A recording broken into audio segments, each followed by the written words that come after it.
पा रहे हैं, आपका क्या टेक है पूरे मामले पे? एक तरफ तो रेस्क्यू ऑपरेशन चल रहा है, 8-9 दिन का वक्त हो चुका है, ऐसे में अब सियासत भी शुरू हो गई है, आरोप प्रत्यारोप का दौर भी शुरू हो गया है। देखिए दिव्या जी, सर्वप्रथम तो ईश्वर से हम प्रार्थना करते हैं कि जो 41 जानें फंसी हुई हैं टनल के अंदर, भगवान उन्हें सुरक्षित रखे। दूसरी बात, सरकार की कार्यप्रणाली पर सवाल खड़े इसलिए हो रहे हैं कि आज 8 दिन हो गए हैं, अभी तक ये पता नहीं है कि उन 41 जानों को कैसे बचाया जाएगा जी। तीसरी बात, जो कार्यदायी संस्था है, यदि सुरक्षा मानकों के तहत कार्यप्रणाली पर सुधार होता तो आज ये स्थिति नहीं होती। 10 मीटर सुरंग खुदी, उसमें एक पाइप अंदर डाला, जो मानक है, सुरंग को पक्का किया, फिर आगे का कार्य किया।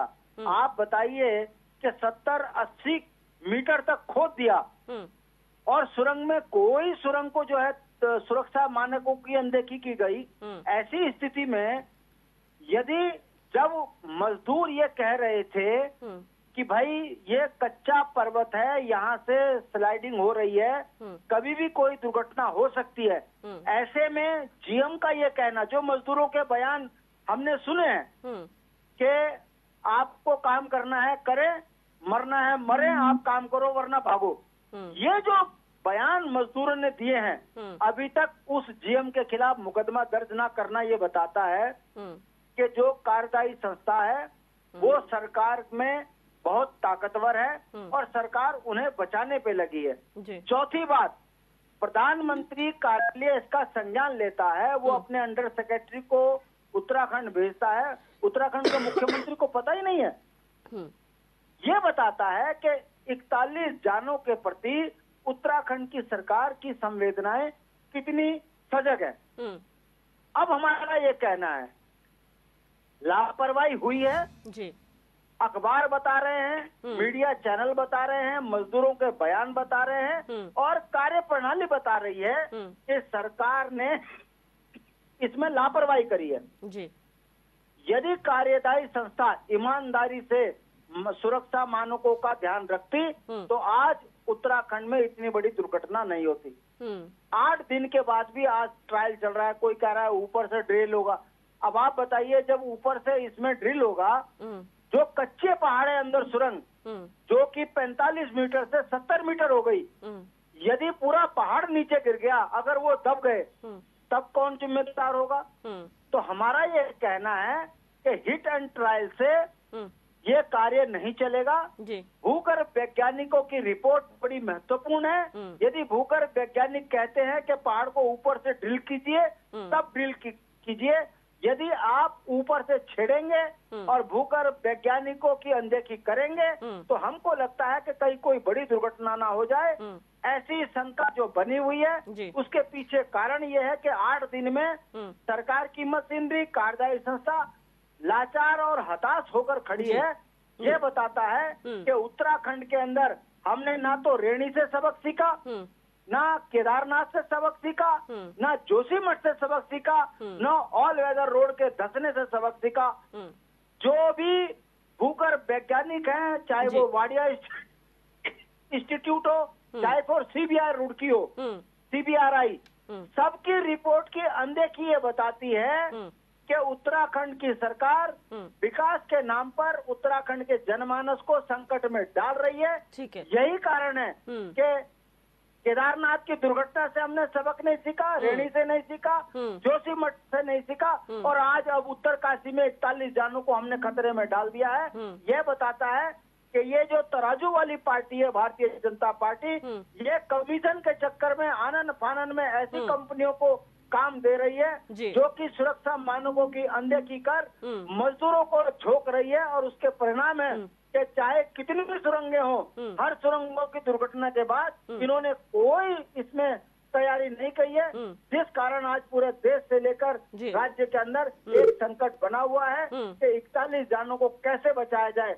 हमारी उन परिवारों के प्रति संवेदनाएं हैं जो कि दिवाली जैसे पर्व में सरकार की छुट्टी होने के बावजूद कार्यदायी संस्थाओं ने मजदूरों को झोंक के रखा, उनकी गरीबी का मजाक बनाया। उसके बावजूद भी सरकार ने यदि एफआईआर दर्ज नहीं करी तो ये पता लगता है कि सरकार और कार्यदायी संस्था एक होकर उत्तराखंड से लेकर बाहर के मजदूरों का दमन कर रही है। उसी का परिणाम है कि आज 41 जानें फंसी हैं और 8 दिन के बाद भी सरकार लाचार और हताश होकर अनाप शनाप बयान दे रही है। हमारी ईश्वर से प्रार्थना है कि वो 41 जाने बचे, वो 41 परिवारों का दिया ना बुझे। हम ऐसी ईश्वर से कामना करते हैं और सरकार की कार्यप्रणाली पर सवाल खड़े करते हैं। ठीक है वीरेंद्र शर्मा जी, अगर आपके एनालिसिस की बात की जाए राजनीतिक दृष्टि से, क्योंकि अगर पक्ष है तो विपक्ष भी है, दोनों साथ में मिलकर काम करते तब एक प्रदेश बेहतर तरीके से चलता है। ऐसी परिस्थिति में राजनीति करना कितना सही आप मानते हैं? देखिए दिव्यदर्शिनी जी, जो ये सिलक्यारा टनल में अभी दुर्भाग्यवश जो हादसा हुआ है हमारे मजदूरों के साथ, ये एक दुखद घटना है और बहुत ही चिंतनीय विषय भी है। देखिए सरकार और विपक्ष दोनों के अपने अपने बहाने और अपने अपने तरीके से वो राजनीति करने के जो उनके अपने तरीके हैं, वो मैं इस बात से बिल्कुल सहमत नहीं हूँ। अगर सरकार का कोई व्यक्ति आके कहता है या उसको प्रचारित करना चाहता है तो वो भी गलत है, और अगर विपक्ष इसे एज ए मौकाए वारदात देख रहा है तो वो भी बहुत ही गलत है। क्योंकि ऐसे सेंसिटिव विषयों पे हमें सिर्फ भगवान से दुआ करनी चाहिए और जितनी हो सके हमें मदद करनी चाहिए। ये समय मदद का है, ये समय राजनीति करने का नहीं है। अब ये जाहिर सी बात है कि अलग अलग राज्यों में चुनाव भी चलते रहते हैं हमारे देश में, तो अलग अलग पार्टियां, अलग अलग नेतागण अपने बयान और ये सब बयानबाजी करते रहते हैं इन विषयों पे। लेकिन ये एक हादसा है।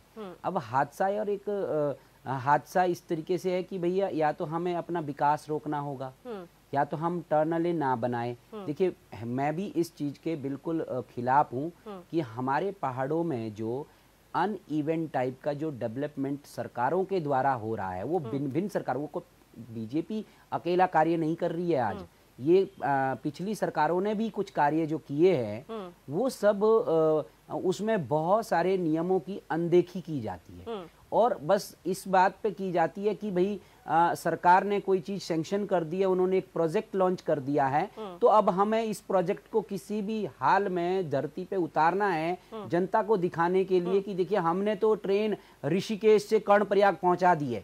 लेकिन ये नहीं देख रहे कि हमें उसके साइड इफेक्ट क्या होने वाले हैं। हम अब इतनी सारी आपदाओं को झेलते आ रहे हैं, हर दूसरे तीसरे साल हमारे प्रदेश में बड़ी बड़ी आपदाएं आते जा रही है। पीछे आप इतनी आपदाएं देख चुके हैं। हाल ही में 2013 में आपने केदारनाथ में देखी, उसके बाद आपने ये जोशीमठ में अभी अभी आपको कितनी भयानक हमारे लिए स्थिति पैदा हो गई है वहां पे। और फिर अभी एनजीटी की रिपोर्ट आपने देखी होगी, तो मसूरी को भी एक डेंजर जोन में, देहरादून और मसूरी के पूरे बेल्ट को एक डेंजर जोन में घोषित किया गया। एनजीटी ने अपनी रिपोर्ट दे दी है, आपने इस पे डिबेट भी रखी थी और आपने बात भी रखी थी, तो कि एनजीटी की रिपोर्ट क्या कह रही है। आप देखिए ये भूकंप जोन है सारे, कम से कम हमारे प्रदेश के 13 जिलों में से 8 जिले हमारे सेंसिटिव वी जोन में, 4th जोन में आते हैं ये सारे। तो ये सभी जोन जो है ये बहुत ही सेंसिटिव जोन है। यहाँ पे डेवलपमेंट के कार्य बड़े देख रेख के साथ करने होंगे और नियमों का पालन करना होगा। जैसा कि मेरे भाई अभी यूकेडी नेता शांति प्रसाद भट्ट जी ने भी कहा कि हमारे जो बाड़िया इंस्टीट्यूट है जियोलॉजी का और आपका CBRI है रुड़की में, इनकी रिपोर्टों की अनदेखी की जाती है। इनकी जो रिसर्चेज होते हैं उनको नहीं माना जाता। ये बात सच है। मैं आपको एक बात बता देता हूँ, हमारे बाड़िया इंस्टीट्यूट ने 2004 में ही यहाँ के बारे में पूरी बात बता दी थी कि देहरादून और मसूरी में 2 मंजिल से ज्यादा मकान बनने की परमिशन नहीं दो, क्योंकि ये एक भूकंप जोन एरिया है। यहाँ आज देखिए आप कितना मंजिल है यहाँ पे इमारतें बनने जा रही है और कितना एरिया किस तरीके से। तो ये आगे की जो हम जा रही है, विकास नहीं हो रहा है इस देहरादून का, ये डिजास्टर की ओर जा रहे हैं हम। और एक ना एक दिन देख लीजिए, कभी ना कभी प्रकृति जिस दिन अपना रंग दिखाएगी उस दिन हमें उसका रिजल्ट फिर आप पछतावे के सिवाय आपके पास कुछ नहीं रहेगा। और सेम स्थिति उधर भी हो रही है, पर हम फिर भी कामना करते